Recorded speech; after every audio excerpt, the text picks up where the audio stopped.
Bien. Perfecto, muchísimas gracias. Mi nombre es Jennifer Sierra, soy interna menor que se encuentra rotando en el servicio de cirugía pediátrica en el Hospital Pablo Tobón Uribe y el día de hoy les presentaré el tema de quiste colédoco, un abordaje integral de la malformación biliar. La asesora de esta exposición fue la doctora Natalia Herrera, cirujana pediátrica y docente de la Universidad de Antioquia. Esta es la tabla de contenido con la que abordaremos esta condición y nos vamos a desplazar en los siguientes ítems. Generalidades, la clasificación del quiste colédoco, las diferentes teorías de la etiología, las diferentes manifestaciones clínicas y complicaciones que puedan presentarse, el diagnóstico, el manejo y enfocándonos en tres preguntas. ¿Cuándo operar a un niño sintomático y con diagnóstico prenatal de quiste colédoco? Si se prefiere un abordaje abierto versus un abordaje por la paroscopía, o si se prefiere una hepaticoduodenostomía versus una hepaticogironostomía. Y finalmente cerraremos con unas conclusiones. Inicialmente, el quiste colédoco se define como una dilatación quística del conducto biliar, que puede ser tanto intrahepático como extrahepático o ambos. Esta condición fue descrita por primera vez por Abraham Vater en 1723, quien a su vez describió la formación de la ampolla de Vater que lleva su nombre. El quiste colédoco es una normalidad congénita del conducto biliar, aunque se reporta también como adquirida en la población adulta.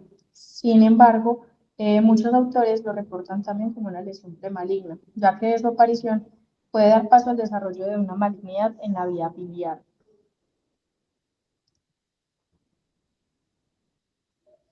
Pasando ahora a la clasificación del quiste colédoco, la más reconocida y utilizada en la población actual y en el entorno actual es la clasificación de Todani, que fue escrita en 1977. Sin embargo, esta fue una adaptación de una clasificación inicial realizada por Alonso Les en 1959, donde se encuentran actualmente 5 tipos de quistes colédocos. El tipo 1, que son los que vemos por acá, que es una dilatación que se va a subdividir en tres subtipos. El tipo 1A, que es una dilatación quística del árbol biliar extrahepático sin compromiso intrahepático, como lo vemos acá. El tipo 1B, que es una dilatación segmentada del conducto extrahepático. Y el tipo C, que es una dilatación fusiforme o alargada del conducto extrahepático que puede extenderse a los conductos intrahepáticos. Luego encontramos el tipo 2, que son estos de acá, que es una dilatación sacular o diverticular del conducto extrahepático, que a veces se podría confundir en las imágenes como una segunda o una duplicación vesicular, debido a como la localización que puede tener este. El tipo 3 es una dilatación en la porción distal intramural del conducto hepático común con una protuberancia hacia el duodeno, es decir, que entra como al muro del duodeno. Y este también es denominado como coledococelio.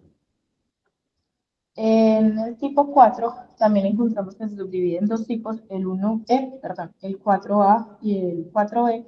En el 4A nos encontramos que es una dilatación extrahepática y al menos una dilatación intrahepática de los conductos biliares, es decir, que compromete tanto el conducto extrahepático como el conducto intrahepático. Y en el 4E encontramos una dilatación múltiple del conducto extrahepático en diferentes segmentos. Y finalmente el tipo 5 es una dilatación múltiple del conducto intrahepático eh, sin compromiso del conducto extrahepático, que también se puede denominar o conocer como una enfermedad de Caroli. Sin embargo, recibe este nombre si hay una asociación con una fibrosis hepática. Estos diferentes tipos de quiste colédoco presentan una frecuencia diferente entre sí, lo cual nos permite como conocer como la prevalencia dentro de la comunidad general donde lo vayamos a buscar. Teniendo el más frecuente el tipo 1, que es del 50 al 80%, luego el tipo 4 con un 15 al 35%, seguidos del tipo 5 con un 20%, y luego el tipo 3 con un 1.4 al 4.5%, siendo el menos prevalente y el que menos se presenta, el tipo 2 con un 2%.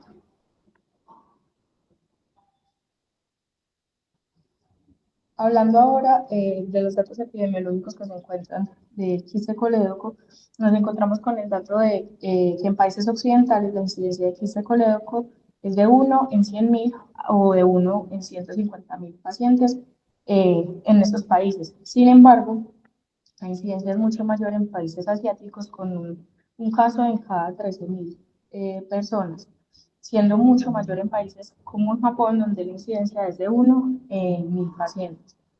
No hay explicación fisiopatológica o aún descrita sobre este predominio. Sin embargo, hay una relación de 4 a 1 de mujeres que presentan esta condición. El 80% de los casos que son diagnosticados en la infancia temprana. Por eso es que en este entorno lo estamos discutiendo en la población pediátrica. Y se ha visto que el tipo 1 y el tipo 4 presentan un mayor riesgo de progresión o mayor riesgo de desarrollo de malignidad en un futuro. Esto asociado a que estos dos tipos prolongan el reflujo de los jugos pancreáticos que llevan a una degeneración del epitelio biliar.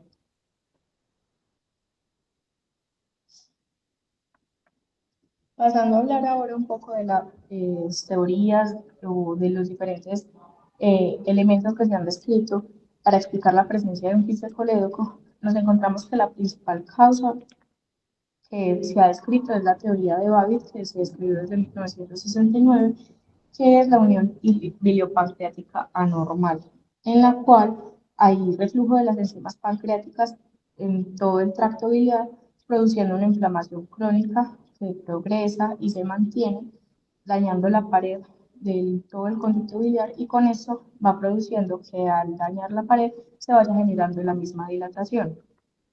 Otra teoría es la localización ectópica y distal de la ampolla de Butler, la cual se vuelve una localización más distal, produciendo que el conducto biliar común sea mucho más largo. En una teoría le describen como mayor a 15 milímetros, que al ser más largo va a generar mayor reflujo y con eso mayor dilatación del mismo conducto, generando un quiste. Otra teoría es la alteración de la vascularización, que con esta se va a crear una estenosis donde se inserta el conducto pancreático con el conducto biliar, generando una dilatación del conducto.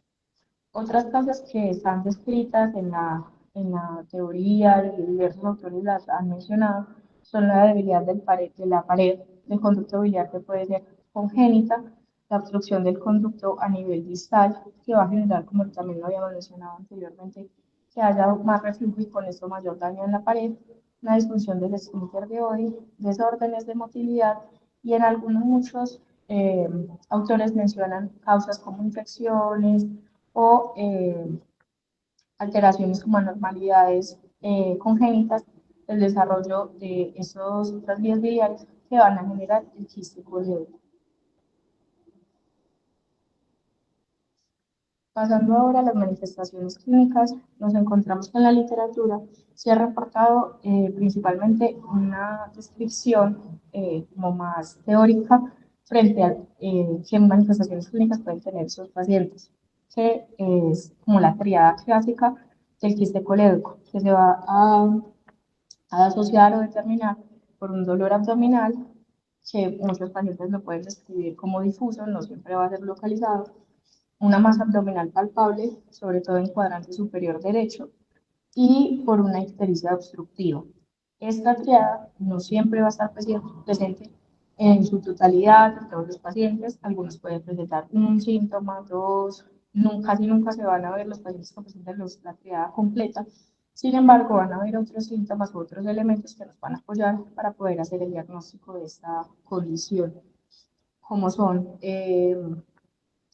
la colia, la coluria, el paciente empieza a presentar náuseas o vómito. También en los exámenes de laboratorio que encontremos una hiperbilirubinemia directa con elevación de la GGT y la fosfatasa alcalina o elevación de las transaminasas. Todo esto asociado al patrón obstructivo de la ictericia.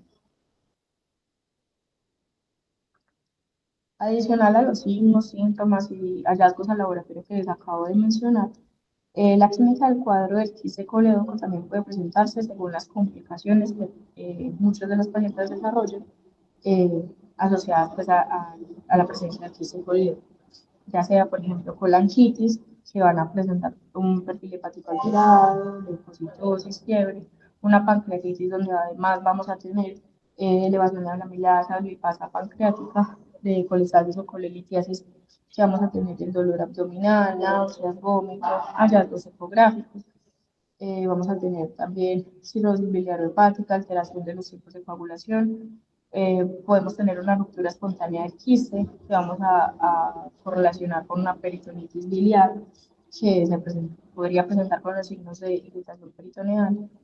Y adicionalmente podemos encontrar la hipertensión portal y el riesgo de malignidad que les había mencionado que está presente desde pues como el riesgo de lesión premaligna con el colangiocarcinoma y el cáncer de vesícula. Aquí les traigo un estudio de la hipertensión portal como complicación de la aparición del quiste colédoco. Esta puede estar asociada también a la cirrosis biliar secundaria. Puede darse también por compresión del quiste sobre la vena portal o por trombosis venosa portal extrahepática. En este estudio realizado en una unidad de cuidados intensivos pediátrica en India, en un periodo entre 1991 a 2001, encontramos 4 casos de niños que presentaron quistes colédocos y a su vez tenían una clínica de hipertensión portal. Como se muestra en la imagen, aquí solamente les traigo 2 pacientes. Encontramos que la clínica de estos pacientes está muy asociada a la triada clásica que les había mencionado y a los otros criterios o a los otros hallazgos que ya les había mencionado: dolor abdominal, ictericia, la sensación de masa en los cuadrantes superior derecho del abdomen, pero adicional también tenían los signos o elementos de la hipertensión portal, como era el sangrado gastrointestinal y la hematemesis. A nivel de laboratorio encontrábamos alteración del perfil hepático, encontrábamos hiperbilirubinemia directa, alteración en el perfil de los tiempos de coagulación, y en las ecografías encontraban el quiste colédoco y asociado a eso las varices esofágicas que estaban asociados a ese cuadro clínico de la hipertensión portal.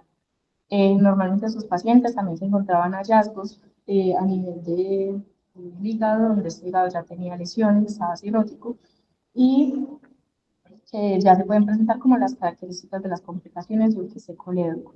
¿Qué hallazgo encontramos en estos pacientes que podemos determinar de esta tabla? Que en el seguimiento de estos pacientes ambos tuvieron una buena regresión o buena adaptación luego de la intervención quirúrgica de los quistes, teniendo una reversión de los síntomas y de los signos de la hipertensión portal. Otro hallazgo que me pareció interesante de este estudio es que, a pesar de que es antiguo, es de 1991 a 2001 que se hizo todo este estudio, los pacientes, cuando ya desarrollaron y fueron captados de quiste pues de que tenían el quiste colédoco y desarrollaron hipertensión portal, ya estaban en un rango de complicaciones y la edad en donde se detectó era más grande, no lo usual, donde normalmente se encontraría en las poblaciones de menor edad. Otro estudio que encontré es este metaanálisis que habla sobre el riesgo de desarrollar malignidad en malformación de colédocos de forma congénita. Se encuentra este enfoque del desarrollo de malignidad según un grupo etario, que es la tabla que vemos a la izquierda, donde se habla de la prevalencia de malignidad si esta está presente desde el diagnóstico, la transformación a malignidad después del drenaje del quiste que se tenga y de la transformación luego de una hepaticoyelonostomía. Como podemos ver en el estudio, en la tabla, logramos recoger, pues en el estudio se logró recoger información de 6 estudios que incluyeron a 58 pacientes, de los cuales se encontró que la población pediátrica rara vez estaba asociada a como una malignidad de forma inicial. Solamente hubo el caso de un niño de 12 años que ya presentaba la malignidad cuando fue diagnosticado con el quiste colédoco. Sin embargo, dentro del metaanálisis no se hace descripción de cuál es el tipo de malignidad que tenía el paciente, que por eso tenemos prevalencia en la gráfica. Esta tabla nos permite también observar varios elementos. Primero, la tendencia del riesgo de desarrollar malignidad que va aumentando con la edad. siendo prácticamente nulo en la infancia y que va aumentando a medida de que se va aumentando la edad. A su vez, también podemos entender que aunque las intervenciones que ayudan a reducir el riesgo de desarrollar malignidad, como es el drenaje, como es la paticosis-ionostomía, que es como el manejo que le va a dar este quístico de Dubovik, que posteriormente lo hablaremos, eh, no va a reducir en su totalidad el riesgo de malignidad. Siempre va a estar presente, pero va a estar en menores cantidades. Sin embargo, vemos que va a tener mejores alternativas, una mejor respuesta con menor riesgo de transformación a malignidad de la hepaticoyeyunostomía en comparación a un drenaje de quiste simplemente. Adicionalmente, a mano derecha encontramos un recuadro que es como las conclusiones que nos arroja un estudio realizado en 2022, donde se menciona también el riesgo de desarrollar malignidad. El riesgo de desarrollar esta malignidad luego de la resección del quiste por intervención quirúrgica nos habla de que a los 20 años todavía persiste el riesgo de desarrollar malignidad, por lo que el seguimiento de estos pacientes luego de la intervención debería prolongarse hasta incluso 20 años para lograr o descartar que haya la transformación de, de hacia malignidad, perdón.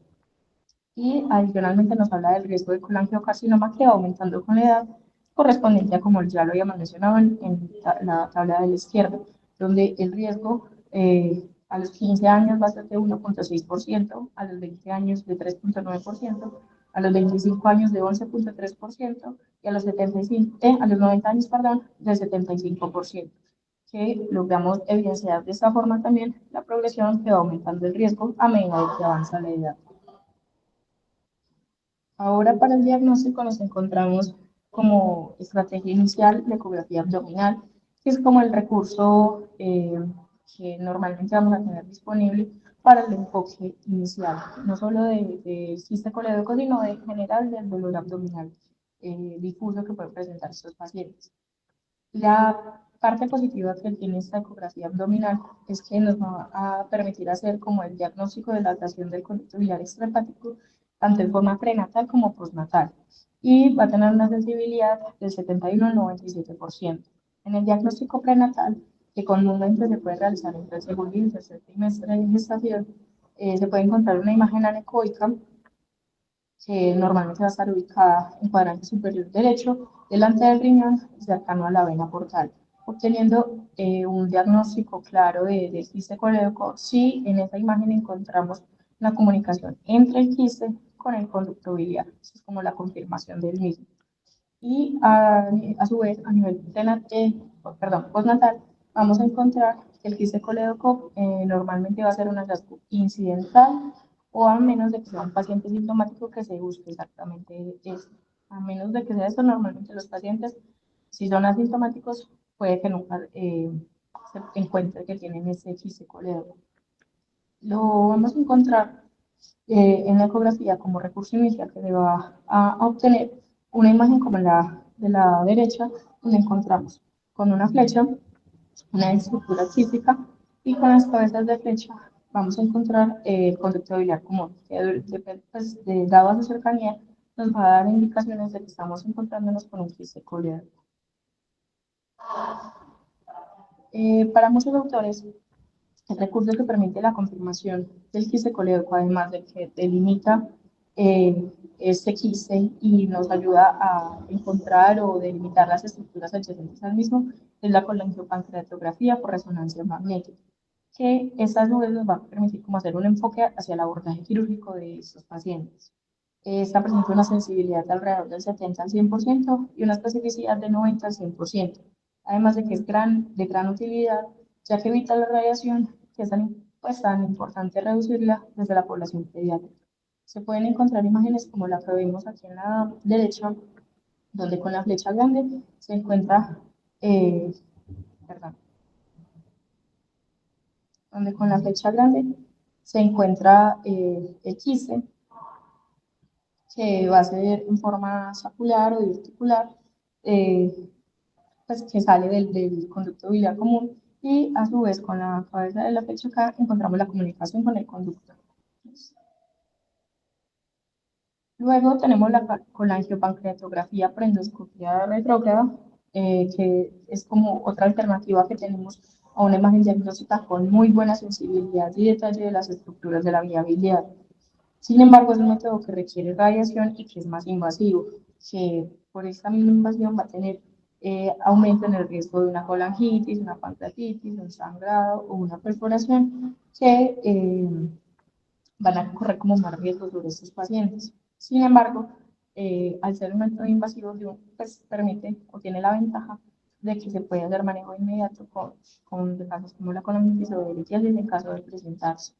Muchos autores lo pueden determinar como el gold standard para el diagnóstico de quiste colédoco y en la imagen que vemos en la derecha podemos encontrar con la flecha la dilatación fusiforme del conducto colédoco correspondiente a una clasificación de Todani tipo 1C.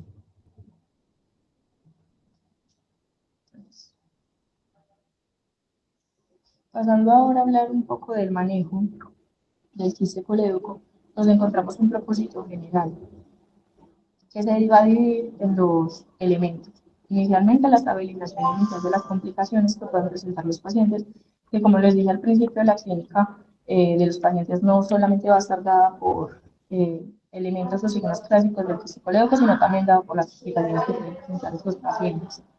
Entonces pueden presentar pancreatitis, colangitis o peritonitis, que deben ser abordados inicialmente ya sea con terapia antibiótica, drenaje o derivación en caso de ser necesario, antes de someter al paciente a una cirugía. Y luego, la clave de todo este manejo del quiste colédoco va a ser la resección total del mismo. Esto con el restablecimiento del drenaje enterobiliar, ya sea por el duodeno o el yeyuno, el duodeno con una hepático duodenostomía o en el yeyuno con una hepático yeyunostomía. Como había mencionado, de la clasificación de Todani, esta clasificación nos va a permitir que dependiendo del tipo, nos permita una caracterización mejor sobre la localización, las características y el compromiso del quiste colédoco a nivel de la vía biliar. Con eso,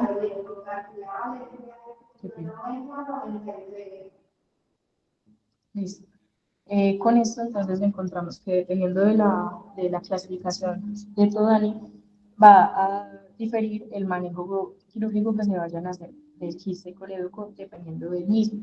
Entonces, por ejemplo, en los quistes tipo 1 y 4B, donde solo hay compromiso extrahepático, se hará una resección del quiste con colecistectomía y una hepático-enterostomía, que posteriormente vamos a ver cuál sería la mejor opción, si entre la duodeno o la del yeyuno. En los tipo 2, como se presenta el quiste en forma de saco, de divertículo del conducto, se hace solamente la resección del mismo, ya sea la resección del quiste o una diverticulectomía. En la tipo 3 nos encontramos también con el coledocucele, que esta intervención va a estar más basada en una esfinterectomía endoscópica o una duodenectomía con esfinteroplastia. Eso a que como el quiste se va a encontrar a nivel intramural del duodeno, va a tener un abordaje distinto a los otros tipos. El tipo 4A, dependiendo del compromiso intrahepático, va a ser el manejo que se va a dar. Si el compromiso intrahepático es localizado, se puede hacer una hepatectomía segmentaria, pero si el compromiso es más difuso, se podría hacer la hepaticoenterostomía con drenaje del sistema biliar intrahepático. Y en los tipos 5 nos encontramos en los pacientes con enfermedad de Caroli, que depende de igual forma del compromiso intrahepático que tenga. Si es localizada y si el paciente no presenta a nivel hepático signos de cirrosis o hipertensión portal, podría ser solamente una hepatectomía segmentaria donde está localizado ese quiste. Sin embargo, si el compromiso va a ser más difuso, el paciente tiene signos de cirrosis hepática, de hipertensión portal o de mayor compromiso, perdón, va a tener o va a estar en la necesidad de hacer una hepatectomía total con transplante hepático. Entonces es como ya el manejo definitivo en estos casos. Listo. Entrando ahora a abordar las preguntas que les había comentado al inicio, que nos arroja cómo se va a hacer el manejo de estos pacientes con quiste colédoco. La pregunta inicial que vamos a hacernos, lo que vamos a encontrar es cuándo operar al niño asintomático o con diagnóstico prenatal, para encontrar cuál es el momento adecuado para poder hacer como la intervención. Para enfocar esta pregunta, encontré este estudio que es retrospectivo de pacientes recopilados entre enero del 2013 a diciembre del 2022, donde se hizo un grupo de pacientes con diagnóstico prenatal, desquiste colédoco y otro de control con niños completamente sanos.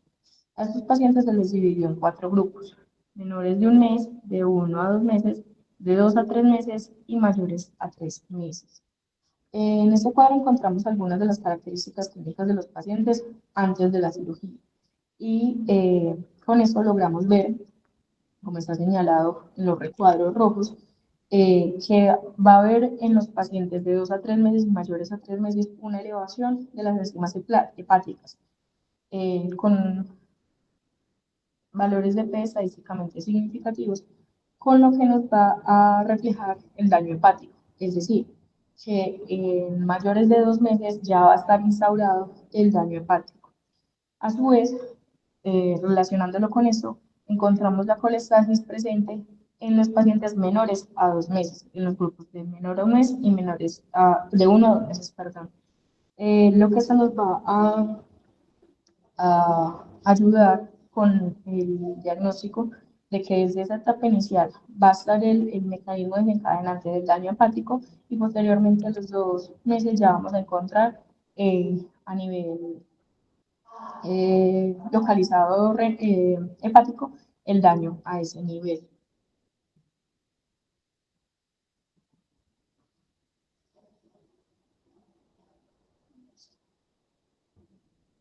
Entonces, como vimos anteriormente, podríamos considerar que el manejo quirúrgico podría hacerse tan temprano como a los 2 meses de vida para evitar las complicaciones del psicólogo, como sería el daño hepático y evitar que sea de forma irreversible. Sin embargo, en este mismo estudio nos encontramos que muchos autores determinan que el retraso a la intervención temprana en estos pacientes a tan corta edad, menores a 2 meses, recién nacidos, se ve limitado debido a que el espacio abdominal es pequeño, es estrecho, lo cual va a limitar el abordaje tanto abierto como laparoscópico en un paciente de edad pediátrica pequeño para poder hacer como la intervención completa, que posteriormente pues veremos cuál de las dos opciones sería la mejor. Y a su vez también vamos a tener una baja tolerancia a la anestesia general, donde los pacientes pueden tener más complicaciones a nivel respiratorio, que entonces va a ser más difícil hacer como el abordaje completo de esos pacientes a nivel intraoperatorio. Por esto, este estudio nos arroja como la conclusión o la recomendación de estos elementos. Si el paciente tiene síntomas, sin lugar a dudas va a ser de intervención inmediata, sin importar la edad que tenga el paciente, si es recién nacido, si tiene 2 meses, si tiene 6 meses. Pero si el paciente está asintomático, ya tiene el diagnóstico del quiste colédoco de forma prenatal, se podría esperar un lapso de 3 a 6 meses o que el paciente pese más de 5,6 kilogramos, haciendo un seguimiento estricto del perfil hepático y de toda la química hepática para que esto nos permita determinar si el paciente puede ser candidato o no de una intervención inmediata o puede ser más retrasada, para evitar con esto las complicaciones operatorias que puede tener el intervenir a un niño de edad tan pequeña.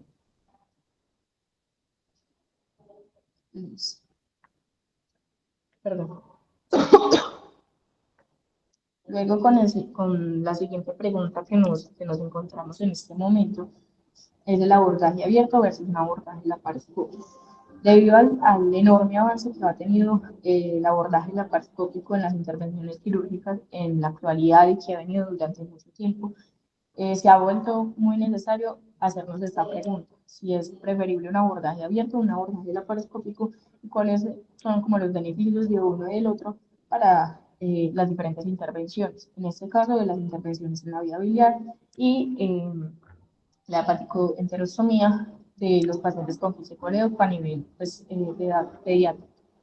Para responder a esa pregunta, nos encontramos con este metaanálisis de 2020 que hace la comparación entre la resección laparoscópica y la operación abierta en niños con quiste colédoco. Encontramos diferentes desenlaces o resultados evaluados dentro del estudio, como son el tiempo de operación, donde encontramos eh, una clara, eh, perdón, como que, pues que favorece la operación abierta debido a que esta implica menor tiempo intraoperatorio comparado con la laparoscopia. Es decir, se lleva mucho más tiempo, entonces es más efectiva en cuanto a este desenlace la abordaje abierto. Luego nos encontramos con la pérdida de sangre intraoperatoria, donde va a favorecer el abordaje por la paroscopia, ya que se implicaron una menor pérdida de sangre intraoperatoria debido a la menor manipulación de las diferentes estructuras. Perdón. Luego otro elemento va a ser el tiempo inicial de la alimentación que van a tener los pacientes, encontrando que se favorece la cirugía laparoscópica debido a que va a ser más corto el tiempo por este medio para que el paciente retome la vía oral comparado con la operación por vía abierta. También nos encontramos con los, que es el tiempo de estancia hospitalaria de los pacientes, y encontramos que este tiempo de estancia va a ser menor en los pacientes por la paroscopia, es decir, que podrían tener una mejor tiempo de recuperación y por eso una menor estancia hospitalaria que disminuiría a su vez más riesgos y los costos de la misma. Finalmente, nos encontramos con las complicaciones, encontrando que las complicaciones a largo plazo no tienen diferencias significativas entre los dos tipos.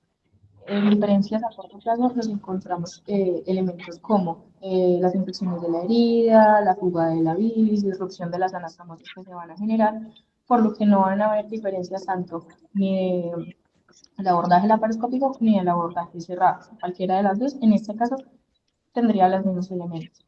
Sin embargo, encontramos la diferencia en las complicaciones posoperatorias y en el total de complicaciones posoperatorias. En las posoperatorias a largo plazo y el total de las complicaciones posoperatorias. En las a largo plazo, que nos encontramos como las adhesiones, las obstrucciones, enfermedades como la pancreatitis, la colangitis, y se vuelven estenosis. Estas las vamos a encontrar en menor medida en los abordajes. Alguien tiene el micrófono abierto. Muchas gracias. Listo.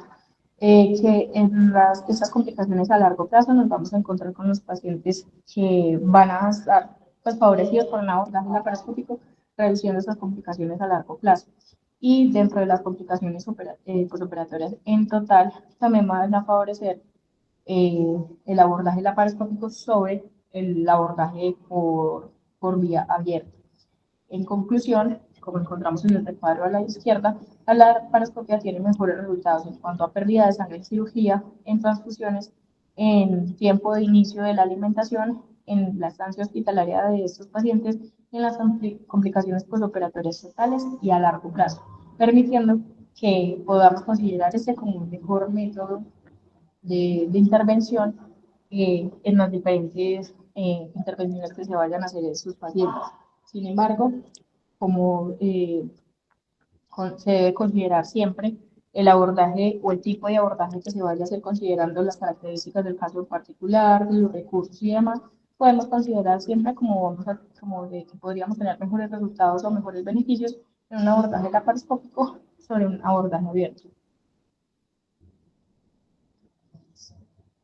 Finalmente, nos encontramos con el debate frente a cuál es el abordaje que se debería hacer de la hepaticoenterostomía de estos pacientes.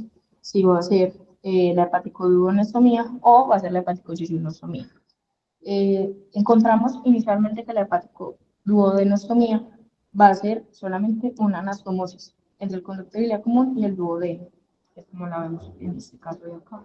Sin embargo, la hepaticoyeyunostomía va a tener dos anastomosis, una bilioentérica entre el yeyuno y el conducto biliar común y una enteroentérica que va a estar entre el duodeno y el yeyuno, formando la Y de Rose, que también es el nombre que puede acompañar esta hepaticoyeyunostomía. Para responder esta pregunta, al igual que las anteriores, Tenemos este estudio realizado en el 2021, donde se observan diferentes desenlaces luego de la realización de una hepaticoduodenostomía o una hepaticoyeyunostomía.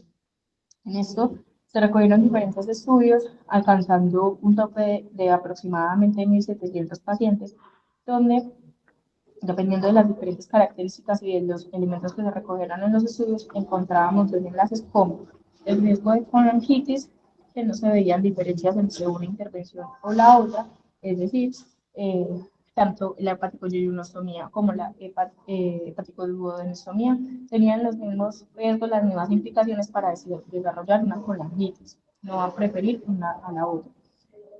Hablando del reflujo biliar o de la gastritis, que comúnmente se ha asociado o se ha visto reflejado en la hepaticoduodenostomía, nos encontramos que ciertamente va a favorecer la hepaticoyeyunostomía, es decir, se va a estar más presente en la hepaticoduodenostomía en los diferentes pacientes que se encuentran en este abordaje.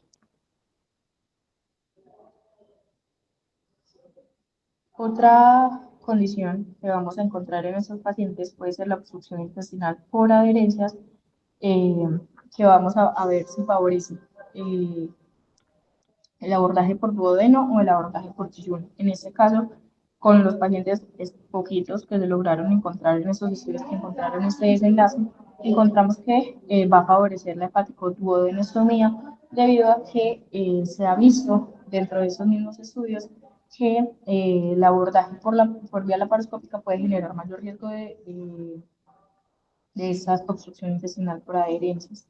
El tiempo quirúrgico va a estar favorecido, como también lo vimos anteriormente, por el abordaje laparoscópico en la hepaticoduodenostomía, esto dado a que solamente va a ser una anastomosis, en cambio la hepaticoyeyunostomía va a tener dos anastomosis, lo cual implica un mayor tiempo quirúrgico y a su vez un mayor tiempo de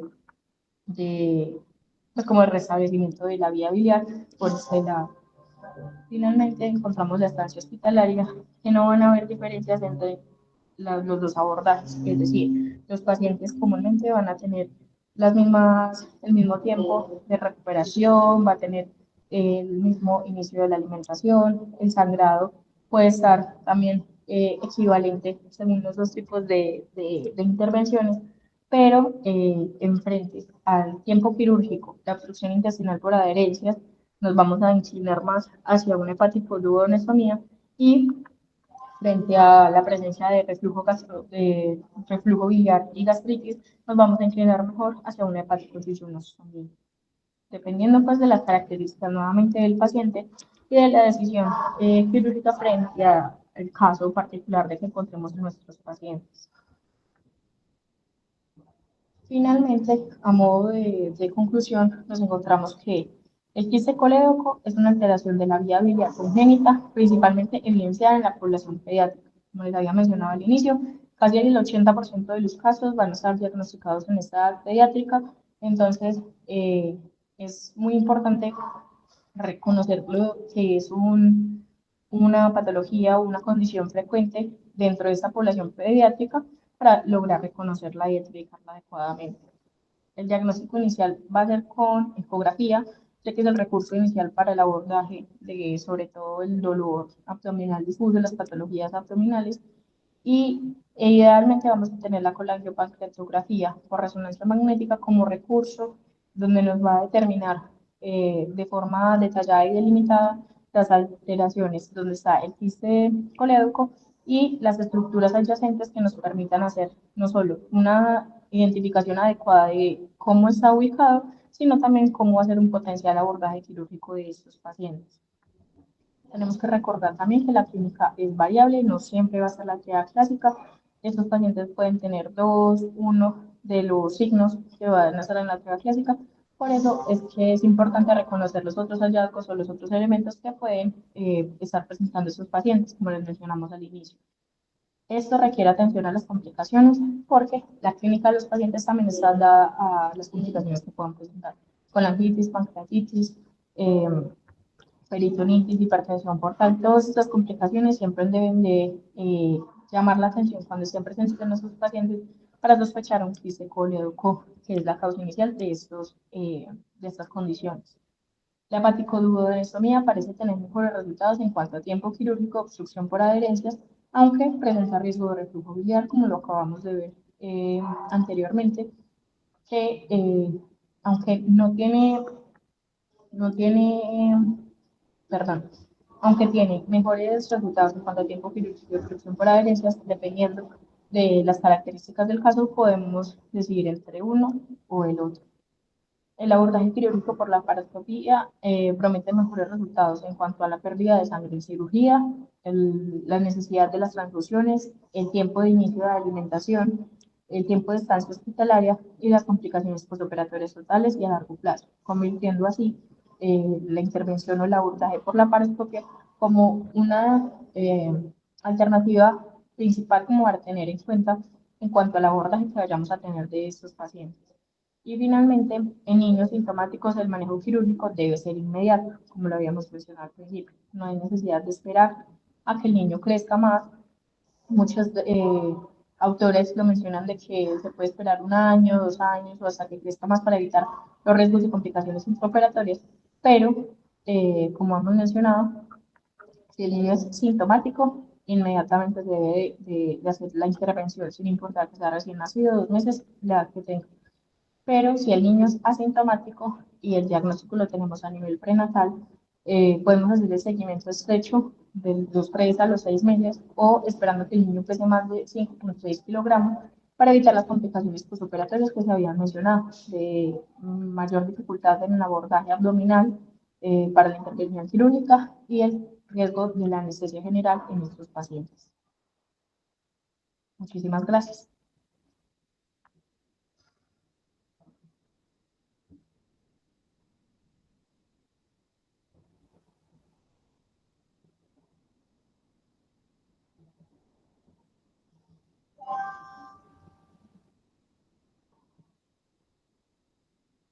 Se va a tener de pronto dudas, comentarios. Hola doctora, ¿cómo estás? Buenos días. Buenos días, doctor. Bueno, muchas gracias por la presentación. Creo que hiciste una adecuada revisión, te planteaste unas preguntas que desarrollaste de forma adecuada y que específicamente tocan como el corazón de muchas de los dilemas que como cirujanos nos enfrentamos cuando tenemos estos pacientes. Entonces, yo quiero primero retomar una idea, ¿verdad? Es una enfermedad de la vía biliar de la edad pediátrica.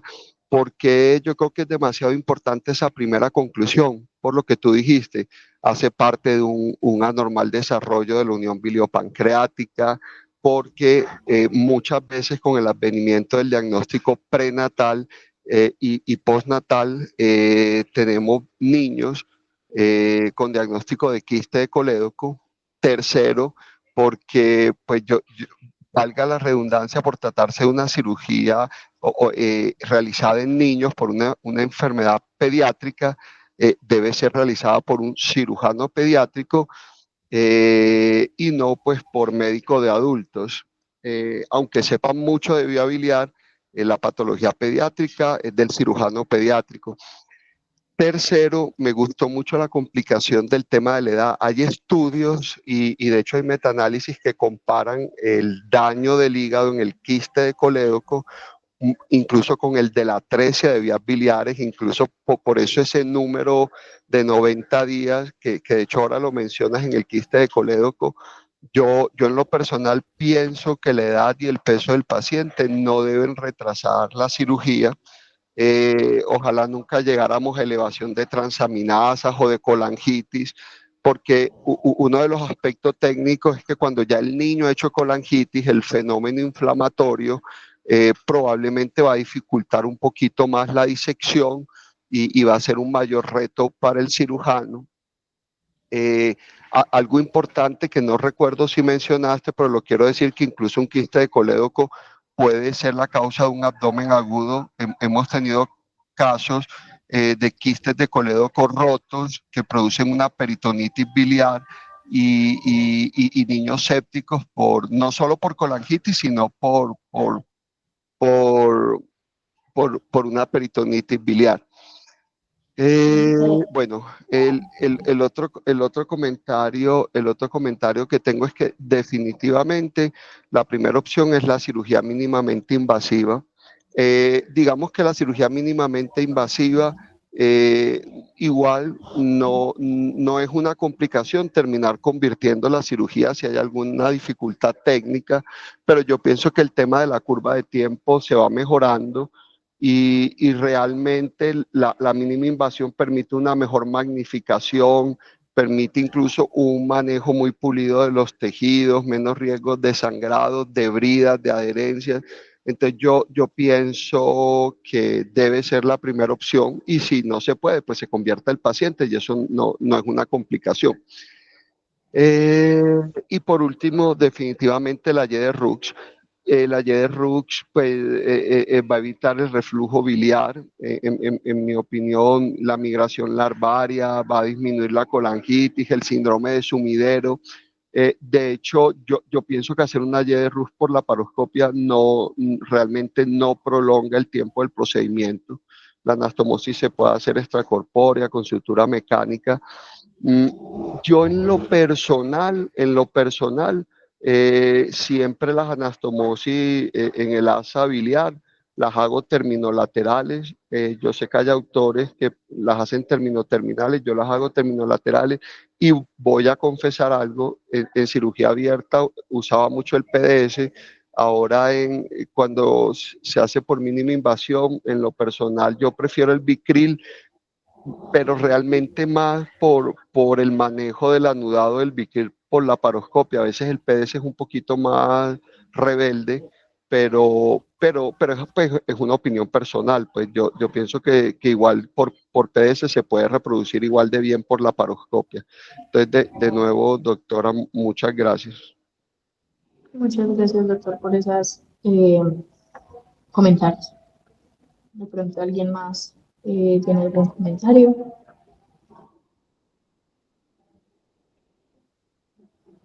Adelante, doctor Walter. Hola, buenos días. Eh, Felicitaciones. Me parece que presentaste un seminario adecuado, con una buena revisión del tema, con unos artículos actuales. Yo creo que tocaste dos temas que son como los más álgicos y que en realidad siempre son las discusiones en los congresos. Yo tenía pues como un comentario y tengo unas preguntas para los residentes. En cuanto a los comentarios, como un detalle técnico en la realización en la evaluación después de la realización del quiste del colédoco, hay que hacer una biopsia hepática, siempre como detalle, no se puede olvidar. Con lo que tú decías, desde los pacientes que son sintomáticos a los que no son, los que son asintomáticos, pero que van creciendo y pues hay que hacer una evaluación de cuánto fue el daño que pudieron haber tenido esos pacientes. Bueno, la pregunta para los fellows es, primero, si tuvieran la oportunidad y ya están en una cirugía y van a hacer una reconstrucción de vía biliar, ¿por qué preferirían el hepático Y1 o por qué preferirían el hepático duodeno? Pues en realidad sí los estudios dicen que son más fáciles, más rápido, tienen menos obstrucción por adherencias. ¿Por qué elegirían una? ¿Por qué elegirían otra? Y la segunda pregunta es cuánto medirían si van a hacer un hepático Y1, cómo saben cuánto es la distancia o cuánto es la longitud de las haces biliares elementales. Profe, bueno, yo verdaderamente eso ha sido como usted lo dice, pues como de los temas que más se discute cuando se habla de la reconstrucción. Yo creo que Jennifer mostró uno de los estudios más recientes que habla del tema y que pone en evidencia como los puntos claves de una y de la otra. Yo verdaderamente creo que la única ventaja de la hepaticoduodenostomía sería probablemente, porque jamás he visto uno, lo que ellos mencionan de la menor, digamos, tiempo operatorio, aunque creo que realmente es algo enteramente dependiente del cirujano. Y pues yo creo que la reconstrucción ideal sería la hepático de ayuno también, pues como por todas las recomendaciones que ya dijeron, o sea, es disminuir el reflujo biliar, eso a su vez pues, va a favorecer que haya, digamos, menos episodios, por ejemplo, de colangitis, que haya menos posibilidad de estenosis anastromóticas. En fin, yo creo que pues no sé si haya un caso puntual en el que de pronto se prefiera el hepático duodeno, pero yo pensaría que el hepático de ayuno es como la elección. Y pues para usted hacer la reconstrucción, digamos, con la hepático de ayuno, digamos, lo primero es tratar de ubicarse en qué paciente usted tiene. Lo ideal es que usted identifique pues como el ligamento de Treitz, y si se trata de un recién nacido, pues hacer, por ejemplo, la primera sección en el de 1 a 10 centímetros. Ya si son lactantes, pues se habla de hasta 20 centímetros, y ya niños un poquito más mayores, hasta de 30 centímetros, pues como en la primera sección. Y ya el asa biliar, que es la que usted va a ascender, usualmente se habla de tener de 30 a 40 centímetros de distancia, pues para favorecer a su vez que haya pues como menos reflujo biliar o alimenticio hacia la anastomosis, y que se favorezca pues menos el riesgo de colangitis y de estenosis anastomótica, que pues son como de las dos principales complicaciones postoperatorias en estos pacientes. Ok, Carolina, ¿qué opina de la reconstrucción hepático-duodeno? Tú que estuviste en una alguna vez.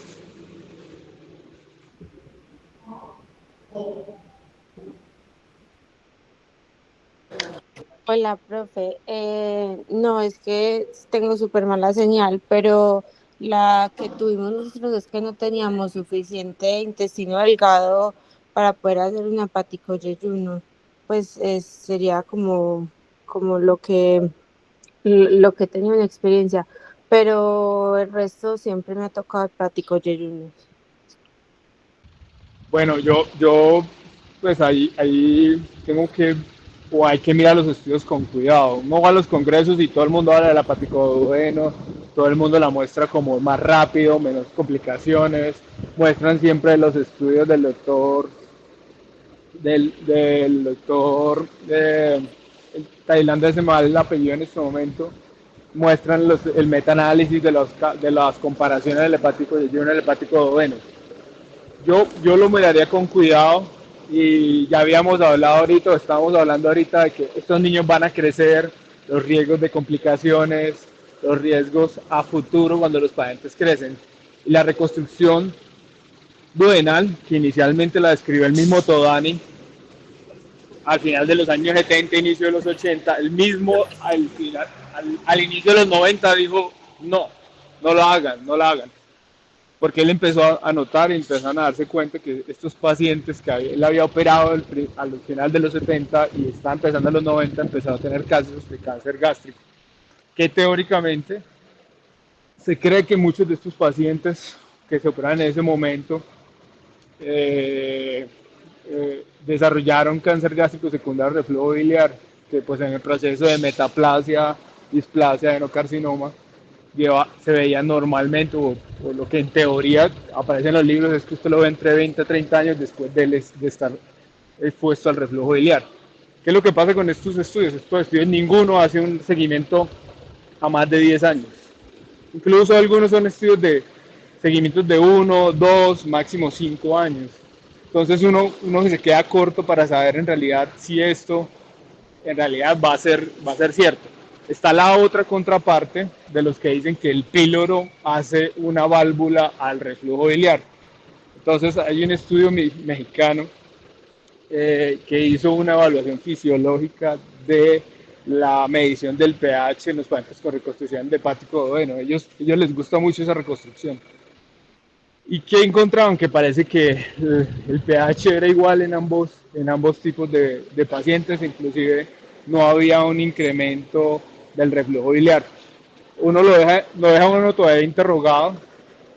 Yo creo que se puede gastar uno 15 minutos más haciendo la hepático yeyuno y creo que va a tener una mejor reconstrucción, una reconstrucción con menos reflujo, lo que hablaban de toda la parte de la exposición a parásitos, la colangitis, y que va a tener una mejor, me parece como una reconstrucción más fisiológica. Para los de adultos, ellos no coinciden, no conciben que nosotros hagamos hepático duodeno. Para ellos es prohibitivo, casi, ver ese tipo de reconstrucción. Y en algún momento la tuvimos que hacer, como lo decía Carolina, en un niño con intestino corto y quista del colédoco, donde solamente teníamos esa opción. Y en cuanto a lo de la medición del asa biliar, uno de los, como decía Daniel muy bien, una manera como práctica cuando uno está en cirugía es llevar el asa hasta el sifoides, y eso más o menos usted le dice que esa asa va a subir suave, va a subir de una manera sin tensión, y esta se puede hacer transmesentérica o antecólica.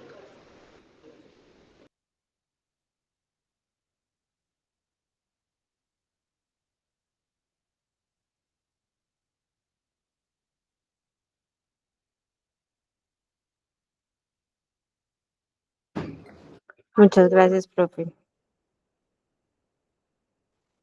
Muchas gracias, profe. No sé si de pronto la doctora Natalia. Buenos días. Buenos días a todos. No tengo mucho que agregar. Me pareció muy buena la presentación y muy completa, muy bien presentada. Estoy de acuerdo con los comentarios que hizo el doctor Walter y creo que también como él dice, casi que en adultos está proscrito la hepático duodeno. Y generalmente es como por todos esos problemas del reflujo biliar, que creo que los estudios en niños todavía, como el advenimiento de la laparoscopia no es, pues es reciente y no tenemos como tanto seguimiento. Entonces probablemente el tiempo nos dirá si la hepaticoduodeno si tiene pues alguna validez. Nosotros personalmente también seguimos haciendo hepaticoyeyuno. Y al doctor Daniel, que le di una revisadita nueva a la técnica, que hubo una imprecisión en lo que dijo, pero de resto todo muy bien. Gracias por la reunión.